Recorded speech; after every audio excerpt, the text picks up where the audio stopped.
নূহ আলাইহিস সালামের যুগের মানুষ সর্বপ্রথম এই মূর্তি পূজা শিরক করেছে। এর আগে মূর্তি পূজা ওয়ার্ল্ডে ছিল না। তাহলে এটাকে আমরা সর্বোচ্চ পর্যায়ে সনাতন বলতে পারি না। তারও আগে যে সময় চলে গেছে, ওই সময় মানুষ তাওহীদপন্থী ছিল। আদম আলাইহিস সালামের যুগে তখন মানুষ এই কাজ করতো না। ভালো উদ্দেশ্যে শুরু হয়েছিল, ভালো মনে করে। কেমন? মানুষ এরকম চিন্তা করে নিয়েছিল যে এই মানুষগুলো ইয়াগুথ ইয়াউক নাসর, ইয়াগুথ ইয়াউক নাসর, এই ভালো মানুষগুলো আল্লাহর খুব নেককার বান্দা ছিলেন। তাদের স্ট্যাচু তৈরি করা যায়, তৈরি করলে কি হবে? এগুলোকে দেখলে আমাদের আগ্রহ জন্মাবে ইবাদত করার ব্যাপারে। শয়তান এভাবেই তাদেরকে ইনফ্লুয়েন্স করেছিল আর কি। তারা তাই করলো। এই জেনারেশনটা যখন মারা গেল, পরের জেনারেশন যখন আসলো, তখন শয়তান ওদেরকে বোঝালো যে ওরা খুব ভালো মানুষ ছিল, ওদের মূর্তিকে মসজিদের বাইরে না রেখে ভিতরে ঢুকিয়ে ফেলো, ইবাদতে মনোযোগ আসবে। থার্ড জেনারেশনকে শয়তান বোঝালো যে সরাসরি ওদের কাছে চাইলেই হবে, তারা আল্লাহ পাকের অনেক নৈকট্য প্রাপ্ত বান্দা, সরাসরি তাদের কাছে চাইলেই হবে। আল্লাহর কাছে যাওয়া এখানে যাওয়া একই কথা। এখান থেকে শুরু হলো সরাসরি স্ট্যাচু ওয়ার্শিপ। আমরা আমাদের হিন্দু ভাই বোন যারা আছেন, আমাদের আশপাশে অমুসলিম ভাই বোন, তাদের প্রতি সম্মান রেখেই এই হিস্ট্রিগুলো পড়তে বলবো আর কি, এবং যুক্তি দর্শনগুলো খুঁজতে বলবো। আসলে কি তারা শুনতে পায়? আসলে কি সে আমার কোনো উপকার করতে পারে? আসলে কি সে আমার কোনো ক্ষতি করতে পারে? আসলে কি সে সৃষ্টিকর্তার প্রতিমূর্তি হতে পারে কিনা? তো আমরা এটা আহ্বান জানাবো। আমরা কারো ধর্মীয় অনুভূতিতে আঘাত করবো না। ইসলাম আমাদেরকে এটা শিখায় না। তো ইব্রাহিম আলাইহিস সালাম সমাজের মানুষকে দাওয়াত দেন। কিভাবে দেন? যে ওয়াইজ ক্বালা ইব্রাহিম, যখন ইব্রাহিম বললেন লিআবিহি ওয়া কওমিহি, তার বাবাকে এবং তার কওমকে বললেন, মা হাযিহি তামাসিলু আল্লাতী আনতুম লাহা আকিফুন, তোমরা এইসব কি মূর্তির উপাসনা করো, এদের চারপাশে ঘুরতে থাকো, কি সব করো? তো তারা বলে যে নাহনু বাল ওয়াজাদনা আবানা কাযালিকা ইয়াফআলুন, আমরা আমাদের বাপ দাদাদেরকে দেখেছি এইভাবেই করতে। তাদের রেফারেন্স কিন্তু এটা ছিল। কোনো দালিলিক জ্ঞানতাত্ত্বিক যুক্তি বিজ্ঞান দর্শন এখানে নাই। দর্শন এখানে কি ফিলোসফিটা কি? বাপ দাদাদেরকে দেখেছি করছে। এটা দিয়ে আবার অনেক সময় বাংলাদেশে আবার একটা ট্রেন্ড চালু করা হয়েছে যে তোমরা দীর্ঘদিন 1200 বছর থেকে যে ইসলামটা ফলো করে আসছো ওটা ভুয়া, আমরা যেটা নতুন মডারেশন দিচ্ছি এটাই সঠিক। এই দলিল সেম না। এখানে অমুসলিমদেরকে দাওয়াত দেওয়া হচ্ছে। অমুসলিমরা বলছে যে আমরা বাপ দাদাদেরকে দেখেছি যে তারা এইভাবেই মূর্তি পূজা করতো, আমরা তাই করি। এটার সাথে কি হানাফি মাযহাবকে মিলাবেন আপনি? হ্যাঁ, হানাফি মাযহাব বাপ দাদা থেকে চলে আসে, ভুয়া, নতুন যেটা দিচ্ছি এটাই সঠিক। আস্তাগফিরুল্লাহ। তো আমরা হাত চেঞ্জ করাকে এখন মনে করি হিন্দু থেকে মুসলমান হইলাম মনে হয়। গভীরে ঢোকেন, ওলামায়ে কেরামদের মানে দার্সে গিয়ে বসে গভীরে ঢুকলে বুঝতে পারবেন ইসলামিক স্কুল অফ থট গুলা প্রত্যেকটারই ভিত্তি আছে আল্লাহ, রাসূল এবং রাসূলের সাহাবীগণ, এই তিনটাকেই মানতে হবে। তো ওইটা আজকের ইস্যু না, এটা ফিকহি অনেক ব্যাপার, গভীর ব্যাপার, এটা অন্যদের কথা হবে। এই দলিল কিন্তু সেম করা যাবে না। আবার আমরা বাপ দাদা থেকে দেখে আসছি তোমরা নামাজ এইভাবে পড়ো, এই নামাজ ওই দলিল চলবে না, আমারটা ঠিক, এটা ঠিক না। নামাজ যেটা পড়ে আসে তারা এটা ঠিক আছে, এর প্রত্যেকটা দলিলের মধ্যে অথেন্টিসিটি আছে। এরকম করে সমাজে ফিতনা ছড়ানো ঠিক হবে না, বিভ্রান্তি ছড়ানো ঠিক হবে। এখন আসলে ইব্রাহিম আলাইহিস সালামকে কি আনসার দিচ্ছেন? আমরা আমাদের পিতা মাতাদেরকে দেখেছি, বাপ দাদাকে দেখেছি এরকম তাওয়াফ করতে, মূর্তির চারপাশে পূজা করতে, নজর দিতে। তো ইব্রাহিম আলাইহিস সালাম বলছেন যে হাল ইয়াসমাউনাকুম, এই মূর্তিগুলো কি তোমাদেরকে শুনতে পারে? ইস্তাদউন, যখন তোমরা একে ডাকো। হাল ইয়ানফাউনাকুম, তোমাদের কোনো উপকার আসতে পারে? আও ইয়াদুররুকুম, তোমাদের কোনো ক্ষতি করতে পারে? তার দলিলগুলো কিন্তু অকাট্য। আসলে কি সে শুনতে পারে? আসলে কি সে দেখতে পারে? আসলে কি সে তোমার উপকার করতে পারে? তাদের কিন্তু কিছু বলার নাই এখানে। তারা বলছে বাল ওয়াজাদনা আবানা কাযালিকা ইয়াফআলুন, আমাদের পিতা মাতা বাপ দাদা থেকে দেখেছি এইভাবেই করো। ইব্রাহিম আলাইহিস সালাম বলছেন যে ইন্নাকুম আনতুম লাফি দালালিন মুবিন, তোমরা তো সুস্পষ্ট বিভ্রান্তির মধ্যে আছো। তাহলে তো এরকম আরো অনেক আয়াত আছে সূরা সাফফাতের মধ্যেও, ওয়া ইন্না মিন শিআতিহি ইলা ইব্রাহিম ইয জাআ রাব্বাহু বিকলবিন সালিম ইয ক্বালা লিআবিহি ওয়া কওমিহি মাযা তা'বুদুন, তোমরা কিসের ইবাদত করো? আইফকান আলিহাতান দুনাল্লাহি তুরিদুন, তোমরা কি আল্লাহ সম্পর্কে মিথ্যা আরোপ করতে চাচ্ছ? ফামা যান্নুকুম বিরাব্বিল আলামিন, আল্লাহ রাব্বুল আলামিন সম্পর্কে তোমাদের কি ধারণা? এভাবে তিনি তার কওমকে দাওয়াত দিতে লাগলেন। তাদের কওমের দলিল একটাই ছিল, বাপ দাদাদেরকে দেখেছি এভাবে মূর্তি পূজা করতে, তাই করি। সনাতন, এটা ছিল কি সনাতন থটস। অথচ সর্বপ্রথম এটা শুরু হয় কোন নবীর আমল থেকে? নূহ আলাইহিস সালাম। আরো একটা দাওয়াত ইব্রাহিম আলাইহিস সালাম তার কওমকে দিলেন। সেটা কি? এবার এখানে সমাজের মানুষের সাথে ওই সমাজের ধর্ম নেতারাও ছিল। সমাজে কিন্তু কয়েকশ্রেণী মানুষ থাকে, মানে সামাজিক নেতা, ধর্ম নেতা, রাষ্ট্রনেতা। তো রাষ্ট্রনেতা পর্যায়ে এখন ইব্রাহিম আসলাম জান নাই, এখন সমাজ নেতা আর ধর্ম নেতা চলছে আর কি। ধর্ম নেতা আসলো, এসে ধর্ম নেতারা তাকে বোঝানোর চেষ্টা করলো যে এই আসমানের তারা, চাঁদ, সূর্য, প্রকৃতি, গাছপালা, এগুলো ইলাহ, এগুলোর ইবাদত করা যায়। এই ঘটনা আল্লাহ রাব্বুল আলামিন সূরা আনআমের মধ্যে বলেছে। তো ইব্রাহিম আলাইহিস সালামকে তারা দেখাচ্ছে, এটা আর আরবীয় একটা কাব্যিক ভাষায় কোরআনে এসেছে, চমৎকার ভাষায়, ফালাম্মা জান্না আলাইহিল লাইল, যখন তার উপর রাত আচ্ছাদিত হলো, রাআ কাওকাবা, তখন ইব্রাহিম আলাইহিস সালাম কি দেখলেন? আকাশে তারা দেখলেন। ঠিক আছে, তারা দেখি মূর্তি পূজারে এখানেই আছে, ধর্মনেতারাও এখানেই আছে। তো তিনি বলছেন হাযা রাব্বি, এটা আমার রব। ফালাম্মা আফালা, যখন তারকাগুলো অস্তমিত হলো, ক্বালা লা উহিব্বুল আফিলিন, আমি তো অস্তমিত যাওয়া জিনিসকে পছন্দ করি না।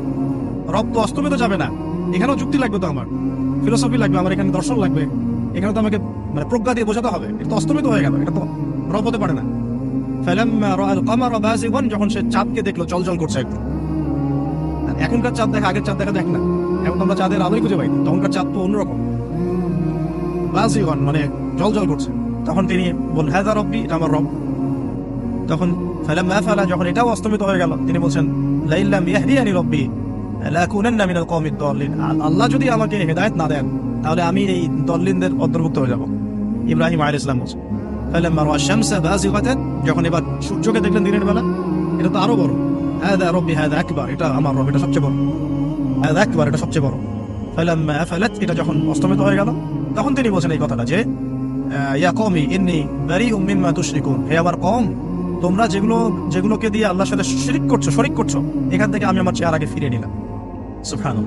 তখন তিনি এই কথাটা বলেন ইন্নী ওয়াজ্জাহতু ওয়াজহিয়া লিল্লাযী ফাতারাস সামাওয়াতি ওয়াল আরদা হানিফাও ওয়া মা আনা মিনাল মুশরিকিন, আমি আমার চেহারাকে ফিরিয়ে নিচ্ছি এই আসমান সমূহ এবং জমিনের সৃষ্টিকর্তার দিকে, এবং আমি মুশরিকদের অন্তর্ভুক্ত নই। ইন্না সলাতি ওয়া নুসুকি ওয়া মাহইয়ায়া ওয়া মামাতি লিল্লাহি রাব্বিল আলামিন, আমার সালাত, আমার কুরবানি, আমার স্যাক্রিফাইস, আমার জীবন, আমার ফুল লাইফ, আমার মৃত্যু সবকিছু কার জন্য? জগৎ সমূহের প্রতিপালক আল্লাহর জন্য। লা শারীকা লাহু, তার কোনো শরীক নাই। ওয়া বিযালিকা উমিরতু, এই একনিষ্ঠভাবে তার ইবাদত করার জন্যই আমি আদিষ্ট হয়েছি। ওয়া বিযালিকা উমিরতু ওয়া আনা মিনাল মুসলিমিন, এবং আমি মুসলিমদের অন্তর্ভুক্ত। এই শুরু হলো এবার পুরো স্পষ্টভাবে তাওহীদের ঘোষণা দেয়া। তবে ইব্রাহিম আলাইহিস সালামের এক একটা পদক্ষেপ কি যৌক্তিক না, বৈজ্ঞানিক না, এবং অকাট্য প্রমাণ আছে না, এগুলোকে কিন্তু ভেদ করতে পারছে না তারা। এবার ইব্রাহিম আলাইহিস সালাম চিন্তা করলেন তারা এবার উচিত শিক্ষা দিতে হবে। তবে আগে বলেন এই যে উচিত শিক্ষাটার কথা বলছে, এটা আবার আপনারা খবরদার ভুলেও কোথাও দিতে যায় না, ঠিক আছে? এটা তো সময় আছে। ইব্রাহিম আলাইহিস সালামের সাথে নবী সাল্লাল্লাহু আলাইহি ওয়াসাল্লামের জীবনের মিলে কথা বলছিলাম। নবী সাল্লাল্লাহু আলাইহি ওয়াসাল্লাম মক্কা বিজয়ের আগে কি কখনো মূর্তির গায়ে হাত দিয়েছেন কিনা? বলেন, দিয়েছেন? মক্কা বিজয় হয়ে গেছে, পুরো স্টেটই আপনার, অথরিটি আপনার, তখন আপনি আপনার অ্যাকশন নিতেই পারেন, সেটা আপনার ব্যাপার, তখন আপনি কি করবেন? মুহাম্মদ সাল্লাল্লাহু আলাইহি ওয়াসাল্লাম কাবা ঘরে ঢুকে তখন মূর্তি ভেঙেছেন এবং বলেছেন ওয়াকুল জাআল হক ওয়া যাহাকাল বাতিল ইন্নাল বাতিলা কানা যাহুকা, তাই না? ইব্রাহিম আলাইহিস সালাম এবার শিক্ষা দেওয়ার চিন্তা করছেন। তিনি বলছেন যে যখন এরা ওই উৎসবে যাবে তখন আমি এদেরকে দেখে নিব। এটা কুরআন চমৎকার ভাবে বলেছে যে ইয ক্বালা লিআবিহি ওয়া কওমিহি মাযা তা'বুদুনা ইফকান আলিহাতান দুনাল্লাহি তুরিদুন ফামা যান্নুকুম বিরাব্বিল আলামিন ফারাগা ইলা আলিহাতিহিম ফাকালা আলা তা'কুলুন। ইব্রাহিম আলাইহিস সালাম এবার যখন ওরা মেলায় চলে গেছে, তো যাওয়ার আগে আবার ইব্রাহিম আলাইহিস সালাম বলছিলেন যে ইন্নী সাকিম, আমি হচ্ছি অসুস্থ। আমি কি অসুস্থ? নাযারা নাযরাতান ফিন নুজুম, ইব্রাহিম আলাইহিস সালাম রাতের বেলা আকাশের দিকে তাকালেন একবার, তাকিয়ে ওদেরকে বললেন যে ইন্নী সাকিম, আমি অসুস্থ। তো এবার যখন তারা চলে গেল, ফারাগা ইলা আলিহাতিহিম ফাকালা আলা তা'কুলুন, এবার তিনি ওই মূর্তি গৃহ যেটা ওদের ওখানে ঢুকে বলছেন যে আলা তা'কুলুন, তোমাদের কি হলো, খাচ্ছ না কেন? আলা তা'কুলুন। ফারাগা ইলা আলিহাতিহিম ফাকালা আলা তা'কুলুন মা লাকুম লা তানতিকুন, কি হলো, কথা বলছো না কেন? মা লাকুম লা তানতিকুন, কি হলো, কথা বলছো না কেন? এবার ফারাগা আলাইহিম দারবান বিল ইয়ামিন, এবার ইয়ামিন মানে ডানা, ডানাতে যা পেয়েছিলেন আর কি, তা দিয়ে সবগুলোকে ভেঙে চুরমার করে ফেলছে। ব্যাস, এবার ওরা যখন আসলো এসে বলছে যে আনতা ফাআলতা হাযা বিআলিহাতিনা ইয়া ইব্রাহিম, ইব্রাহিম তুমি কি আমাদের উপাস্যদের সাথে এই কাজ করেছো? বাল ফাআলাহু কাবীরুহুম হাযা, বড়টা এই কাজ করছে, এর মধ্যে সবচেয়ে বড় যেটা আছে এই ব্যাটার কাজ আমি করি নাই, আমি তো করি নাই। তখন ওরা তো এটা তো হতভম্ব হয়ে গেল, যে সে বলছে যে তুমি তো জানো, তুমি তো খুব ভালো করেই জানো যে তারা কথা বলতে পারে না, নড়াচড়া করতে পারে না, কিছুই করতে পারে না। তখন তিনি বলেন তাহলে তোমরা কেন এমন ইলাহের উপাসনা করো যে কথাও বলতে পারে না, শুনতেও পারে না, দেখতেও পারে না, তোমার উপকারও করতে পারে না, ক্ষতিও করতে পারে না।